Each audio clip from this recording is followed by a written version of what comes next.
Hello আসসালামু আলাইকুম। সাবিহা আপনারা কেমন আছেন? আমি আলহামদুলিল্লাহ ভালো আছি। আজকে আমার ঠান্ডা লাগছে, তাই আমার গলায় একটু প্রবলেম হচ্ছে কথা বলতে। আর এভাবে মনটা ভালো নাই। দেখেন বন্যার অবস্থা কি অবস্থা হয়ে গেল বাংলাদেশে। ইয়া যে যেভাবে পারবেন বন্যার্ত মানুষকে হেল্প করেন। আমরাও টুকটাক যেভাবে পারতেছি করতেছি। এই তো সারারা কত বন্যার কিছু জন্য হয়েছে। মনটা খুবই খারাপ যে বন্যা ও মানুষের যে কি অবস্থা, সারারা কি পরিস্থিতিতে মানুষের দিনকাল যাচ্ছে। সবাই যেভাবে পারবেন সবার দিক থেকে সহযোগিতা করবেন। এই তো আমি ভালো লাগতেছে না, এই জন্য বিকালে ছাদে উঠলাম বাচ্চাদের নিয়ে এভাবে ছাদে উঠা লাগে। আজকে সন্ধ্যায় বলছিলাম বের হব, নদীর পাড়ের দিকে যাবো, কিন্তু বৃষ্টি হচ্ছে, তখন আবার বৃষ্টি পড়ে বাচ্চারা যেতে পারি। এই তো দেখেন বাচ্চারা নিয়ে ছাদে উঠলাম, সব বাচ্চারা ছাদে খেলতেছে। এই যে আমার চারিফে পানি খাচ্ছে খুব সুন্দর করে, মাশাল্লাহ বলবেন।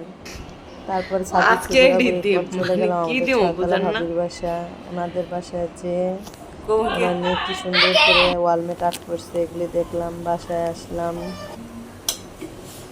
বাসায় এসে দেন বাচ্চারা বলল যে নাস্তা করবে। তো নাস্তা কি করব, তো ঝটপট কি করা যায়, ঘরে শুধু সেমাই ছিল। তাই আমি চিন্তা করলাম যে সেমাই দিয়ে আমি একটা নাস্তা বানিয়ে ফেলি, সেমাইয়ের পিঠা। তো সেমাইগুলো আমি সুন্দর করে ফুটন্ত পানির মধ্যে ছেড়ে দিলাম। ছেড়ে দেওয়ার পর সেমাইগুলি সিদ্ধ হয়ে গেল। তারপর আমি একটা জালিতে ঢেলে নেব। ঢেলে নেওয়ার পরে আমি আবার ঠান্ডা করতে পানি দেব। আর আমার ভিডিওগুলো অত সুন্দরভাবে হয় না কেন, কারণ আমি এক হাতে ক্যামেরা ধরে এক হাতে রান্না করি, তো আমার হেল্পিং হ্যান্ড কেউ নাই সাথে। আবার এই তো বাটির ভিতরে আমি একটু চিনি দিলাম পরিমাণ মতো। তারপরে আমি এটার ভিতরে ডিম দিব, আর গুঁড়া দুধ দিব, চিনি দিব। চিনি দিয়ে আমি খুব সুন্দর করে এগুলো মতে নেব, কারণ না মতলে ভিতরে কীভাবে যায় প্রত্যেকটা জিনিস এগুলি বোঝা যায় না।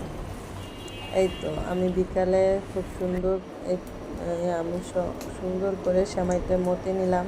তারপর একটা ফ্রাই প্যানে সয়াবিন তেল গরম করে তারপর আমি এখানে সব ডালের বড়া যেভাবে ভাজে আমি ওভাবে পেঁয়াজও সুন্দর করে ভাজার মতো আমি সেমাইগুলি সুন্দর করে বানিয়ে ফেললাম। এই তো এর নাম দিলাম আজকে থেকে সেমাই পিঠা। খুব ঝটপট বাচ্চাদের জন্য সুন্দর একটা খাবার। এখানে দুধ দিছি, ডিম দিছি, প্লাস সেমাইটা আছে।